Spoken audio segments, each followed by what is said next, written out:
안녕하세요. 10월 12일부터 18일까지 6박 7일 일정으로 이스라엘을 일주하는 열린다 성경 스터디 투어를 진행합니다. 열린다 성경 스터디 투어는 단순한 성지순례가 아닙니다. 매일 아침 1시간 반씩 성경과 그리고 인문학을 주제로 공부한 후 현장을 답사하는 기독교 인문학 여행입니다. 로뎀나무 아래에서, 갈멜산 언덕에서, 그리고 갈릴리 호수에서 성령의 임재를 경험하고 싶은 분들을 이번 스터디 투어에 초대합니다. 자세한 일정과 참가자들의 리얼 후기 등은 영상 하단에 링크를 참고하시기 바랍니다. 안녕하세요. 세계사엔 교회사, 세계사와 함께 푸는 스토리텔링 교회사 시간입니다. 저희가 로마 제국이 멸망하는 476년부터 동로마 제국의 수도 콘스탄티노플이 함락되는 1453년까지 중세 천년의 역사를 두 명의 황제 유스티니아누스 그리고 샤를마뉴 그리고 두 명의 교황 그레고리우스 7세, 이노센트 3세를 이제 중요한 터닝 포인트로 잡아서 이야기하려고 합니다. 저희들이 게르만족의 이동을 통해서 중세가 개막되는 그 초창기 스토리 지금 살펴보고 있습니다. 자, 중세의 개막을 알린 게르만족의 대이동을 따라가다가 저희들이 이 훈족의 이동, 더 나아가서 훈족이 바로 흉노족이라는 거죠. 흉노족. 한 무제의 흉노족 토벌까지 살펴봤습니다. 서양사를 얘기하다 갑자기 한 무제가 툭 튀어나와가지고 이제 한 나라가 멸망하기까지 중국 역사에 대해서 좀 살펴봤고요. 그리고 중앙아시아 초원 이 지대를 무대로 활동했던 유목민들, 훈족, 또 흉노족과 같은 이런 유목민들의 문명, 실크로드 문명에 대해서 살펴봤고요. 자, 이후 이제 서쪽으로 방향을 돌려서 비잔틴 제국의 흥망에 대해서 알아봤습니다. 자, 그래도 비잔틴 제국이 유스티니아누스 대제 때 전성기를 찍고 대제가 죽고 나서 급속히 쇠퇴하게 된다. 이걸 크게 세 가지 요인에서 살펴봤죠. 첫 번째는 이제 끊이지 않는 재위 다툼, 두 번째는 100년 가까이 지속된 성상 파괴 논쟁, 그리고 오늘 중점적으로 살펴볼 슬라브족, 아바르족으로 대표되는 외적의 침입입니다. 첫 번째, 두 번째 요인에 대해서는 지난 영상들에서 살펴봤죠. 자, 오늘은 세 번째 요인인데요. 이 외적의 침입을 중심으로 살펴보려고 합니다. 앞선 두 개의 요인은 제국 내적인 요인이라고 하면은 오늘 살펴볼 이것은 바로 제국 외적인 요인이 되겠죠. 서로마에서 이 훈족이 게르만족의 대이동을 촉발해서 서로마를 무너뜨렸듯이 이 동로마에서는 이 아바르족이 이 슬라브족의 대이동을 촉발해서 이 동로마 제국을 거의 멸망 직전까지 보내버립니다. 자, 그래서 슬라브 민족의 대이동이라고 하는 큰 주제를 가지고 몇 개 영상을 통해서 한번 살펴보려고 합니다. 오늘 첫 번째 시간인데요. 천년간 유럽은 게르만족, 슬라브족 양강체제라는 주제로 살펴보려고 합니다.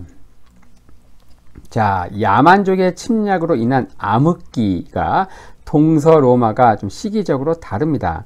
이 서로마는 400년에서 600년 요 시기, 이 여파로 서로마 제국은 그냥 가버리죠. 멸망합니다. 동로마 제국, 즉 비잔틴 제국은 한 200년 후인 바로 600년에서 800년, 이때가 바로 이민족의 침입으로 인한 엄청난 암흑기를 겪게 되죠. 이때 이 민족은 누군가? 바로 슬라브족, 아바르족, 불가르족 이런 민족들입니다. 정확히 200년 후 서로마가 겪었던 위기가 동로마에 그대로 재현했다는 거죠. 어쩌면 더 혹독하고 참혹했는데 당시 동로마 제국은 언제 망해도 전혀 이상하지 않은 상황이었습니다. 근데 와우, 그런데 말입니다. 동로마는 명맥을 유지합니다. 무려 1000년 가까이 더 말이죠. 자, 게르만족의 대이동, 요건 이제 세계사를 몰라도 한 번쯤은 들어본 굉장히 익숙한 화두라는 거죠. 자, 그 일파인 고트족, 프랑크족, 앵글족, 섹슨족 등 이 게르만족의 이동을 초래한 훈족, 이 서방의 훈족이 동방의 흉노족이라 카더라 이러면서 어디선가 들은 풍월이 있습니다. 하지만 아바르족, 슬라브족, 불가르족 이건 어떻습니까? 굉장히 생소하죠. 안개처럼 뿌였습니다.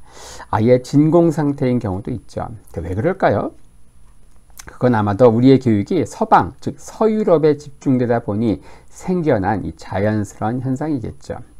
그나마 그래도 다행인 것은 요사이 여행지로서 이 동유럽, 뭐 헝가리, 폴란드, 체코와 같은 동유럽, 그리고 크로아티아, 뭐 세르비아, 뭐 몬테네그로 뭐 이런 발칸 반도가 여행지로서 좀 각광받고 있어서 조금 다행인 듯 싶고요.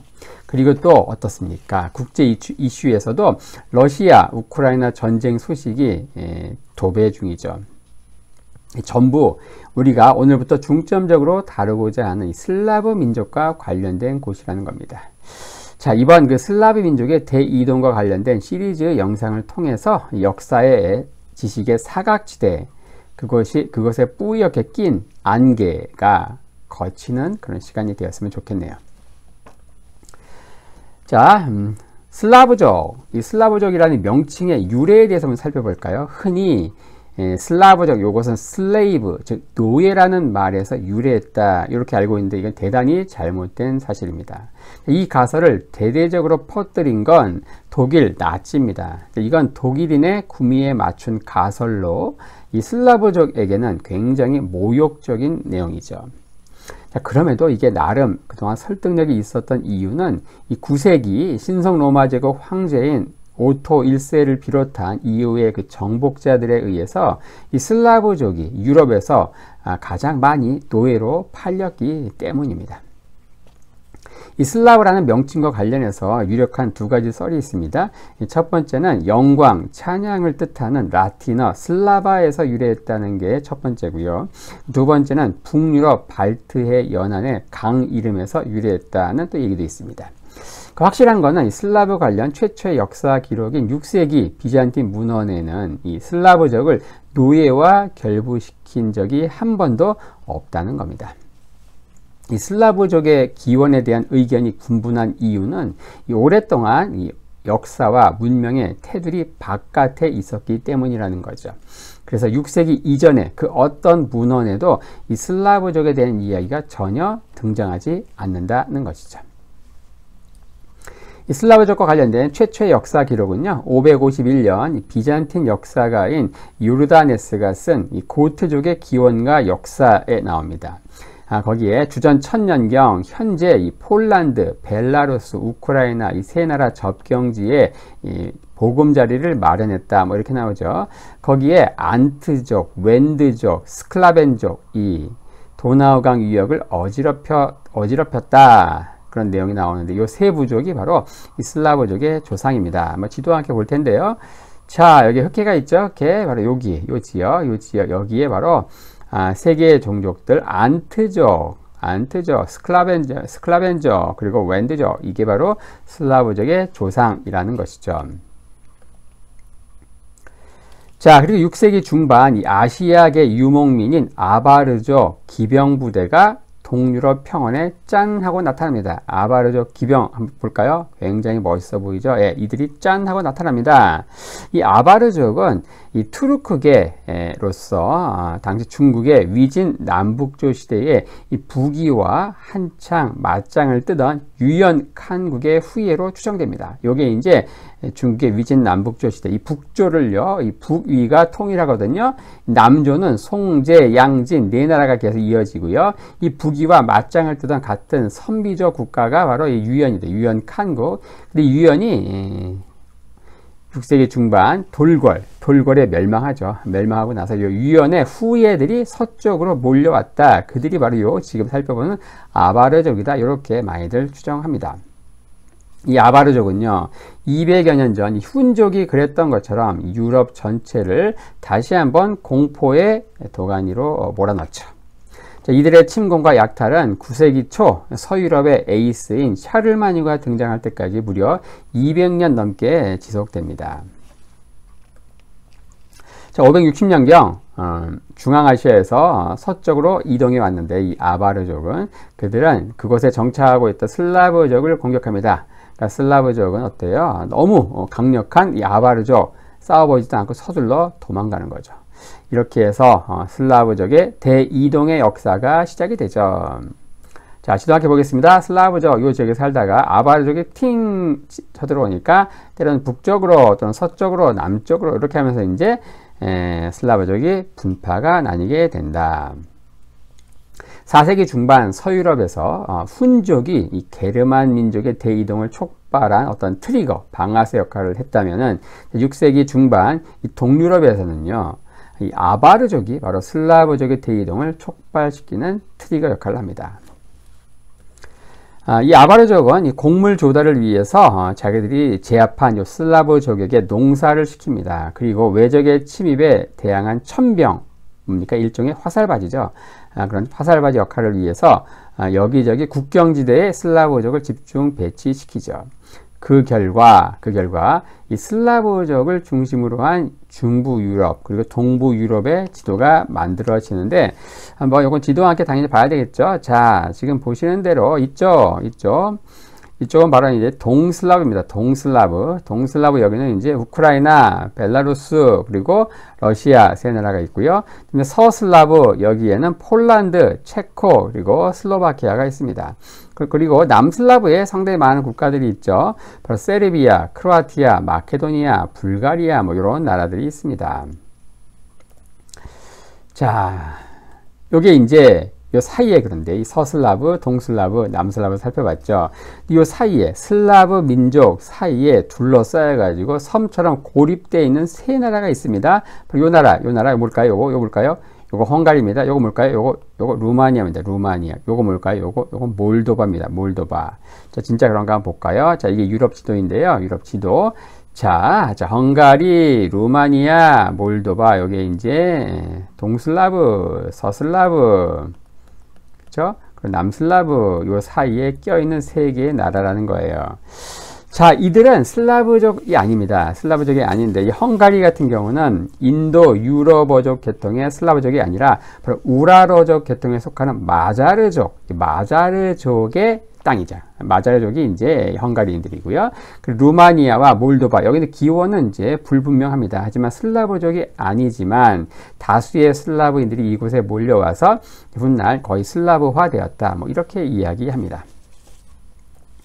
어쨌든 헝가리, 루마니아, 몰도바 여기는 우리가 살펴본 요 슬라브 민족 대이동, 여기와 별개의 나라이니까 그거 염두에 두시면 되고요.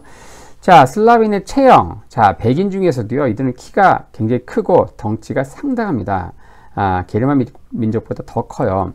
이게 이제 발칸, 즉 남쪽으로 내려갈수록 키가 더 커지는데, 남성을 기준으로 해서 러시아인의 평균 키가 177cm인데요.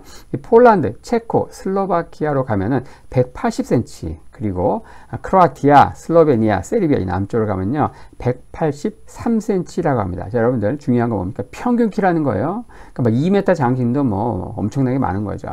근데 여기다가 이 아시아계 유목 민족인 아바르족의 피가 섞인 거예요. 그러니까 아바르족의 지배를 오랫동안 받으면서 피가 섞인 거예요. 그래서 얼굴이 좀 작고 서쪽의 그 게르만족 백인에 비해서 이목구비가 크게 도드라지지 않습니다. 그리고 키가 큰 대신에 또 날씬하고 굉장히 몸이 유연하다. 그래서 이 다이빙이나 리듬 체조 요런 데서는 완전 절대 강자가 바로 이 슬라브족입니다. 올림픽에서 금메달을 휩쓸겠죠.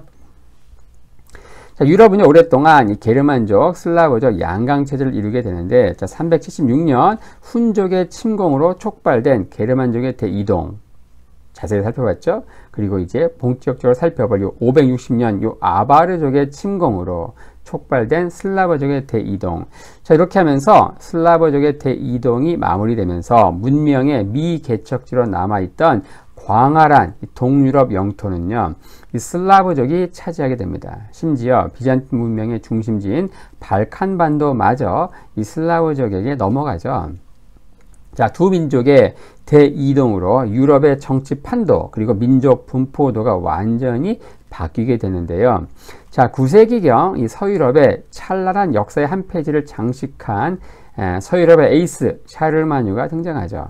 당시 유럽 정치 상황을 보면 상당히 재미있는 사실을 알 수 있는데, 이 샤를마뉴 제국은요, 이 동쪽에 슬라브 국가와 경계가 있거든요. 경계 한번 볼까요? 경계.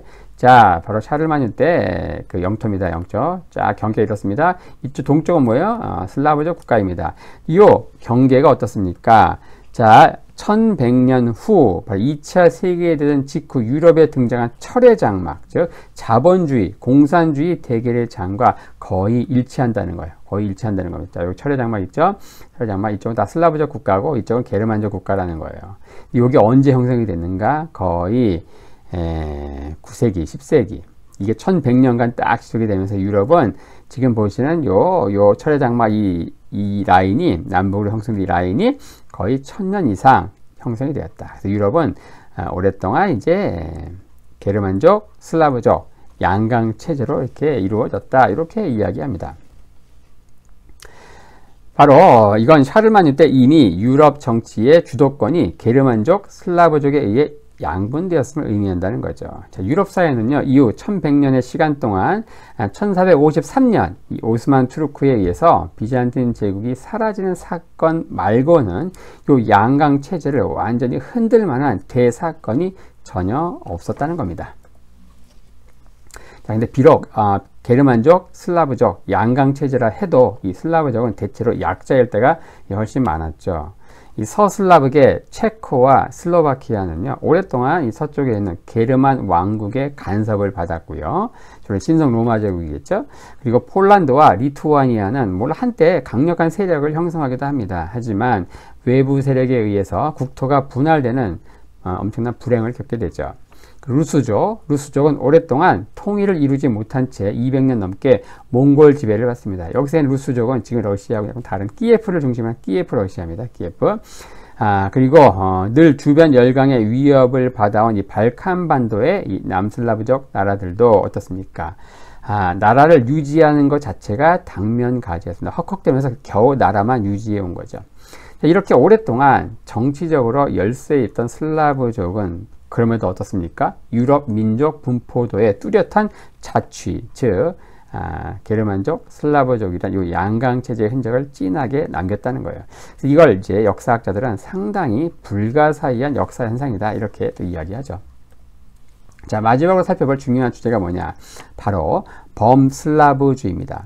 19세기 유럽은요, 민족주의의 광풍이 휘몰아치던 시대였다. 소위 말하는 민족 단위로 해처 모여가 진행되던 시기인데, 바로 슬라브 민족주의인 범슬라브주의도 이런 그 시대적 분위기에 편승해서 활활 타오르게 됩니다.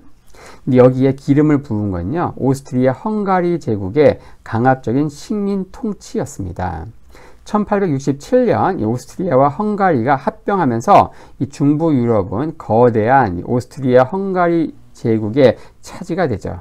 보신 대로 북쪽에 독일 제국이 있고요. 이 오스트리아 헝가리 제국, 오스트리아와 헝가리가 합쳐지면서 이 중부 유럽은 이제 이 오스트리아 헝가리 제국의 영역으로 떨어지게 되는데, 여기에 다수의 피지배층이 누구였는가? 바로 슬라브족이었어요. 이 제국 내에 지배층의 언어인 독일어 그리고 헝가리어를 모국어로 쓰지 않는 피지배층에게는 이 기간 거대한 올가미가 쓰여졌는데, 그 대표적인 게 뭐냐? 자, 이 지배층은요, 프라, 체코의 수도죠. 그 프라하에서 체코어 교육을 금지한다고 발표합니다. 자, 이거는 체코어를 모국어로 사용하는 비율이 90%가 넘는 체코에서 당연히 거센 엄청난 반발을 일으켰겠죠. 그리고 슬로바키아의 경우 과거 헝가리 왕국에 속해 있을 때 가장 부유한 공업지대였습니다. 네, 오스트리아 헝가리 제국은 슬로바키아인을 전부 농촌으로 내몰면서 이 지역은 하루아침에 농업지역으로 전락하게 되죠. 이렇게 오스트리아 헝가리 제국의 강력한 민족 탄압은 엄청난 불행을 초래하게 되는데, 자, 제국 내 피지배층인 슬라브족이 같은 뿌리를 가진 형제임을 강조하면서 우리는 하나다, 우리는 한 뿌리다, 그런 걸 강조하면서 범슬라브주의 운동으로 뭉치게 만든 거라는 거예요. 그리고 이게 급기야 1차 세계대전으로 폭발해서 오스트리아 헝가리 제국은 어때요? 파국을 맞게 되죠. 자, 1차 대전이 발발하기 전 오스트리아 헝가리 제국의 영토입니다. 영토. 하지만 1차 대전 이후 오스트리아 헝가리 제국은 사라지고 어떻게 됩니까? 오스트리아, 지금 오스트리아, 나머지 전부 이제 독립하는 거예요. 체코, 슬로바키아, 헝가리, 유고슬라비아 이렇게 다 독립을 하게 되는 거죠. 자, 영토 한번 보세요. 여기 오스트리아 헝가리 제국. 요게 이렇게 쪼락쪼그라들었다. 계속 이제 슬라브족을 억압하면서 범슬라브주의가 촉발되면서 1차 대전이 일어나고, 그 이후 오스트리아 헝가리 제국 완전히 붕괴된다는 것이죠. 자, 1834년 슬로바키아 사람인 사모 토마시크라고 하는 사람이 슬라브족 찬양시를 발표합니다. 제목은 오 슬라브족이여. 자, 이 시기에 바로 이 노래가 엄청나게 유행을 탑니다. 그리고 이 시에 곡이 붙으면서 멜로디가 붙는 거예요. 그러면서 슬라브족 국가들의 비공식 국가가 되죠. 아울러 이 파란색, 흰색, 빨간색의 이 3등분 깃발 요겁니다. 요것은 바로 범슬라브주의 운동의 상징물이 되죠. 이 범슬라브주의와 관련한 재미있는 일화가 있는데요. 1차 대전 당시 이 동맹국, 연합국 요 양측에는요 수많은 슬라브족 병사가 소속돼 있었어요. 같은 민족인데 양쪽에서 이제 싸우고 있는 거죠. 당시 참호전이 유행이었죠. 참호전. 이 참호전으로 대치 중에서 한쪽에서 이 오 슬라브족이여 노래를 부릅니다. 근데 거기 반대편에서 이 노래를 따라 부르면 뭐예요? 양쪽 모두 슬라브족 병사가 있구나 이런 뜻이죠. 이럴 경우에 양쪽 군대는 치열한 전투는 웬만하면 피하고 이때부터는 거의 뭐 전쟁놀이 비슷하게 됐다고 합니다. 뭐가 떠오릅니까? 마치 영화 공동경비구역처럼 말이죠. 자, 오스트리아 제국 내에 그 슬로베니아, 크로아티아, 세르비아인 병사가 오 슬라브족이여를 부르며 연합국에 속한 이 세르비아, 러시아, 슬라브 형제에게 일부러 투항하는 일도 굉장히 잦았다는 거죠. 그래서 1차 대전 초반에 이 오스트리아가 객관적으로 한 수 아래인 세르비아 군대에게 연패한 데는 바로 이 노래의 영향이 컸다는 겁니다. 자, 1차 대전 이후 오스트리아 헝가리 제국이 와해되면서 이 범슬라브주의는 최고조에 달합니다. 남유럽의 여러 슬라브족 국가들이 탄생하죠. 하지만 2차 대전 이후 티토 정권이 탄생하고 이게 유고 내전을 거치면서 범슬라브주의는 완전히 파국을 맞게 되죠. 오슬라브족이어를 국가로 채택했던 남슬라브족은 형제고 우정이고 이런 거 다 내던지고 유고 내전으로 피 튀기는 싸움을 벌이게 됩니다. 그리고 동슬라브족은 어떻습니까? 이 동슬라브족이 세운 러시아 제국은 혁명이 일어나면서 300년 만에 붕괴되고요.